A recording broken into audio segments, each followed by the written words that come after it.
Referente a los aspectos de la cultura colombiana, cabe destacar varios, pero uno de los más importantes es de que esta cultura se dio gracias a la mezcla con otras culturas, tales como la europea, la africana y la propia de la región que era la indígena, dando así como resultado lo que hoy en día conocemos como la cultura colombiana. Respecto a la literatura colombiana, cabe mencionar que esta se viene dando desde los tiempos de la colonización.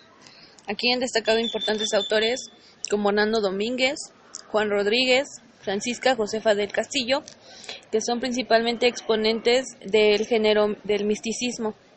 Tomás Carrasquilla, Jorge Isaac y Francisco Antonio Sea, y, bueno, ellos van más referidos a lo que es la literatura infantil. Y finalmente, autores de talla ya internacional como Gabriel García Márquez, Eduardo Caballero y Manuel Mejía Vallejo. También muy importante que no podía no dejar sin mencionarse es la comida típica de Colombia. La comida de Colombia se caracteriza principalmente porque siempre tiene que contener carne, o sea, algo vital en todo platillo colombiano es que siempre debe ir acompañado de carne, sea ya de pollo, de cerdo o de pescado, pero siempre se acompaña de carne, digamos que son como muy carnívoros los colombianos. Y bueno, también se suele acompañar el platillo con otro tipo de ingredientes, como puede ser también acompañarlo por frijoles o papas incluso, pero esto ya va a depender de cada región del país. Los diferentes tipos de platillos que se pueden dar en la comida colombiana van a depender según las regiones, pero los más típicos del país son la bandeja paisa, el pescado frito, el ajiaco, la sancocha, la lechona y la posta negra. Parte de la cultura colombiana son los grupos étnicos o bien grupos culturales que son etnias indígenas que son arraigadas del país de Colombia. Algunos de estos grupos son los cachacos, los paisas, los llaneros, los costeños, los bayunos. Otro aspecto importante también de la cultura colombiana son los eventos que realiza tanto a nivel nacional como internacional. Uno de estos es el llamado Salón Nacional de Artistas Colombianos. En este evento lo que resalta es que siempre van pintores muy reconocidos que son de Colombia. Algunos de estos son Acevedo Bernal, Gómez Campuzano, Andrés Santamaría y David Manzano. Otro punto fundamental dentro de la cultura colombiana es la música nacional, que esta tiene como principales géneros el bambuco, la cumbia y el vallenato. Los tres son, digamos que contemporáneos, se dieron a principios del siglo XX. Y bueno, los diferentes géneros de la música folclórica han sido influenciados especialmente por elementos españoles, amerindios y africanos, los cuales han contribuido a que se dé la música colombiana. Dentro de los eventos musicales nacionales de Colombia resalta uno que es el llamado Festival Rock al Park, que se viene dando desde 1995. En este festival participan grupos tanto nacionales como internacionales, y un aspecto interesante es de que aquí contribuyen solamente los del género rock y metal, es decir, que la música típica colombiana sí sigue siendo importante, pero también se abre como que una innovación a otro tipo de gustos musicales, que en este caso es exclusivamente para el rock y el metal. El evento se caracteriza por ser gratuito y bueno, es considerado el más grande de toda América Latina.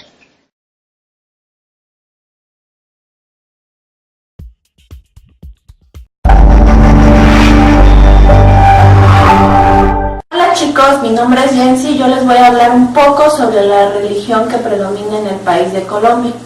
Hasta la Constitución de 1991, el catolicismo era la religión oficial del Estado. El país estaba... A nivel mundial, hoy somos más de 7.000 millones de habitantes en este planeta. Y eso significa que para el año 2050, de acuerdo con las proyecciones que se han hecho, podríamos ser 9.000 millones de habitantes. Estamos hablando del año 2050. Lo más triste de todo esto es que en este momento hay 793 millones de habitantes que son analfabetas. Y en nuestro país, en Colombia, hay 1.672.915 analfabetas que no saben leer y escribir. Pero yo a ellos les puedo sumar perfectamente cerca de 2.500.000 colombianos que están en lo que se denomina un analfabetismo funcional. Aquellos que egresaron tempranamente del aparato escolar y aquellos que hoy tienen analfabetismo tecnológico, es decir, no conocen el uso de las tecnologías de la información y la comunicación. Siendo así, podríamos estar pensando que en Colombia hay cerca de 5 millones de analfabetas funcionales. Eso para hablar solamente de un primer nivel de los escenarios educativos. Si vamos a la básica primaria y si vamos a la secundaria, nos vamos a dar cuenta que hemos logrado niveles de penetración importantes, pero que indudablemente los niveles de deserción y de retención no son equivalentes a lo largo y ancho del territorio nacional. Si esta es Colombia, esta Colombia en términos de educación básica y media también resulta inequitativa.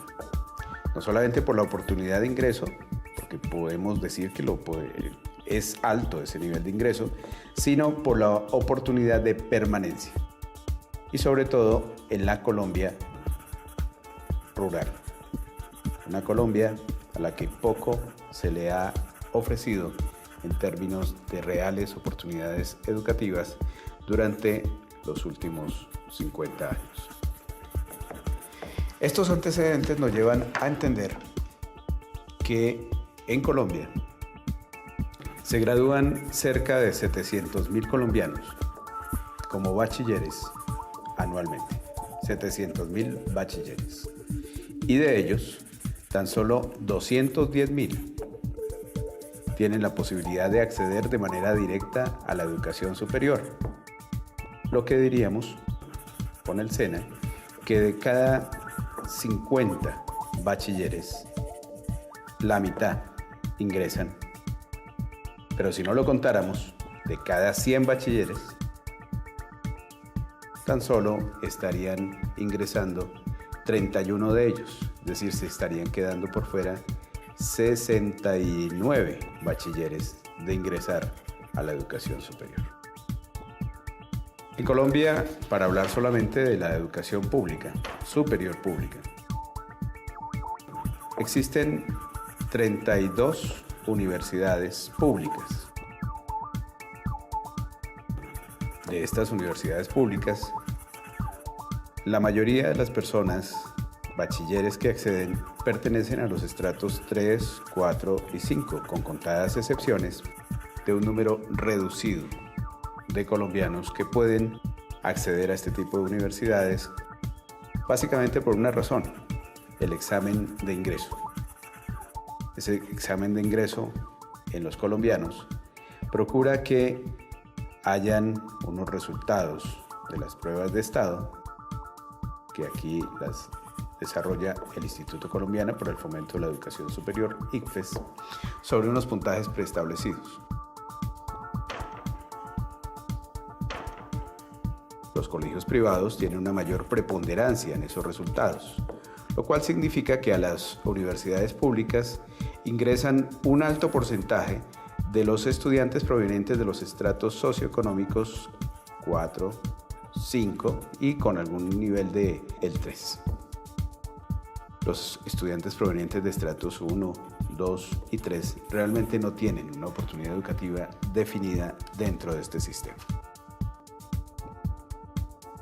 Allí es cuando viene la gran preocupación: ¿qué tipo de educación debemos de darle a los colombianos de los más bajos niveles socioeconómicos para poder generar en ellos una posibilidad de permanencia y de acceso que sean continuos en el tiempo?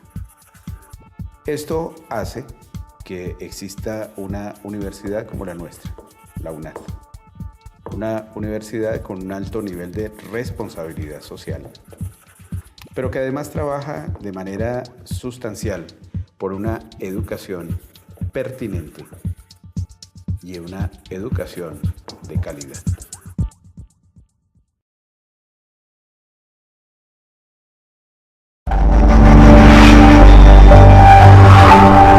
Hola chicos, mi nombre es Jensi y yo les voy a hablar un poco sobre la religión que predomina en el país de Colombia.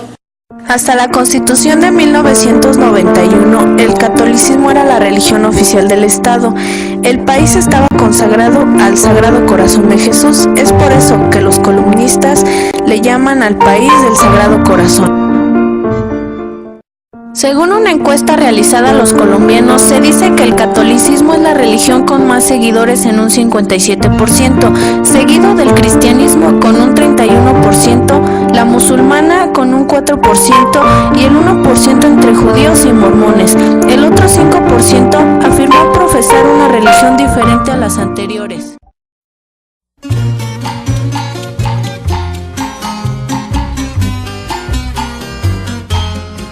El principal estilo musical cubano es el son y las congas cubanas. Cuba ha sido influenciado por el desarrollo de múltiples estilos, tanto en el siglo XIX como en el siglo XX. La comida cubana son los alimentos que por lo general se escriben en recetas. En lugar de eso, la tradición familiar es la de pasar las recetas de forma oral de generación en generación.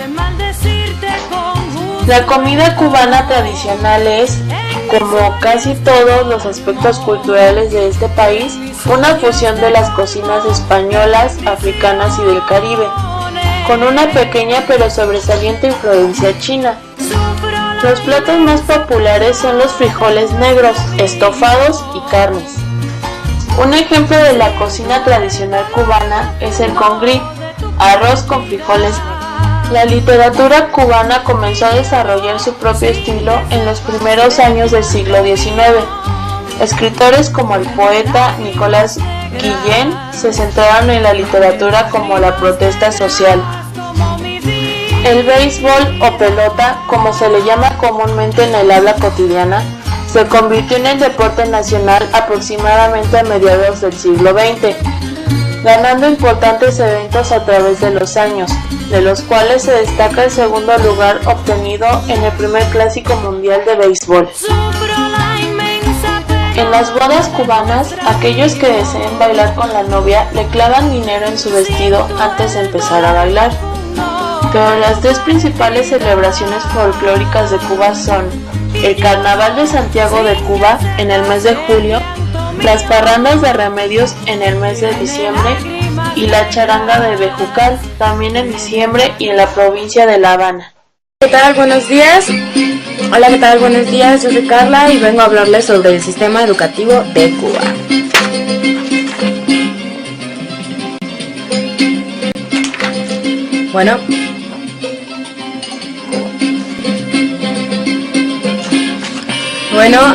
Vengo a hablarles que el sistema educativo principalmente se cambió después de la revolución en cubana y lo que realizaron fue definitivamente cambiar lo que es el sistema educativo que tenían antes y lo cambiaron por uno que iba más a sus intereses, que era el socialista.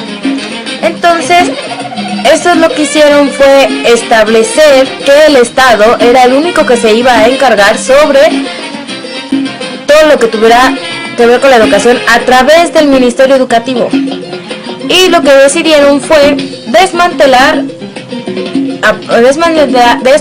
todas las escuelas privadas. Así es, las universidades y todas las escuelas primarias, secundarias y de preparatoria que habían sido desmanteladas, todas las privadas, y las pusieron a cargo del gobierno, exclusivamente del gobierno. Pero lo primero que hicieron fue planear cero analfabetización. Lo que hicieron fue organizar a todos los ciudadanos cubanos para que hicieran la campaña de cero analfabetización, o sea, amas de casa, trabajadores, intelectuales, toda la gente, maestros, toda la gente salió en forma de campaña a ir a las regiones de Cuba donde no había analfabetas, y si encontraban gente también en su calle que no supiera leer y escribir, pues ellos se iban a encargar de ayudarlos, enseñarles a leer y a escribir. Y sorprendentemente todo esto salió muy bien, tuvo muy buenos resultados. Esto, ¿no? Claro, hubieron algunas personas, muy pocas, un porcentaje muy pequeño, del 25% de la población de Cuba que era analfabeta, pues 2%, 3% de estas personas, que mayor parte fueron ancianos, no fueron analfabetizados. El siguiente fue tener lo segundo que tuvieron fue tener suficientes escuelas primarias y secundarias, de las cuales establecieron que esa era la educación obligatoria. Ellos no podías tú ir a una escuela que estuviera en otro municipio. Tienes una escuela, ¿no? Está atrás de tu casa, pero a ti se te ocurre ir a la escuela hasta Ciudad Satélite. Pues eso no se puede en Cuba. Tú dices, tú tienes tu escuela atrás de tu casa, cerca de tu casa, a esa escuela tienes que ir. Tú no puedes ir a la de Ciudad Satélite porque tú no vives ahí y vas a ocupar el lugar de una persona que puede utilizarla en Ciudad Satélite. Otra, establecen que el gobierno les da todo a los de las escuelas. Les dan bancas, les dan pizarrones, les dan materiales didácticos, uniforme y todo. Más aparte, dicen que deben de tener, se dice que deben de tener todo ahí, porque es una escuela con tiempo completo. Ahí se les va a dar alimentación, van a tener actividades de cultura para desarrollarse mejor y deportivas. Aparte de que van a tener servicio médico y van a tener sus horas bien establecidas, ¿no? Ahora, también lo que se les inculca en las escuelas a los niños es el valor de la comunidad, de que todo es para la comunidad. Y sobre todo, también se les inculca el amor a la patria, al gobierno, al socialismo, y que también deben de aprender actividades agrícolas, a amar la tierra. También a los internados, para los niños que no tienen padres, también se les ayudó para que hicieran una escuela dentro de sus internados y tuvieran igual los mismos beneficios: servicio médico, actividades deportivas y culturales. Y el tercer paso fue que después de terminar tu educación obligatoria, pues lo que agarrabas y hacías era hacer un examen de colocación. Así es, un examen de colocación para establecer si tú tienes las aptitudes las aptitudes y las capacidades para seguir continuando con tus estudios en la prepa y en la universidad. Y si tú lograbas pasar el examen, pues ya tú ibas a pasar directamente a la sección, que es tú entrar a trabajar al sistema de trabajo. El sistema de trabajo, ibas a entrar no como no ibas a poder entrar como un funcionario o estar en las oficinas, porque en eso no se puede ya. O sea, ahí sí, como dicen, hay niveles, ¿no? Pero sí vas a tener trabajo en una fábrica estatal o granjas para poder ayudar al gobierno, ¿no? También establecieron que, como les había hablado sobre el Ministerio Público, sobre el Ministerio de Educación, ellos establecen que son los únicos que pueden, que son los únicos que pueden establecer los programas educativos.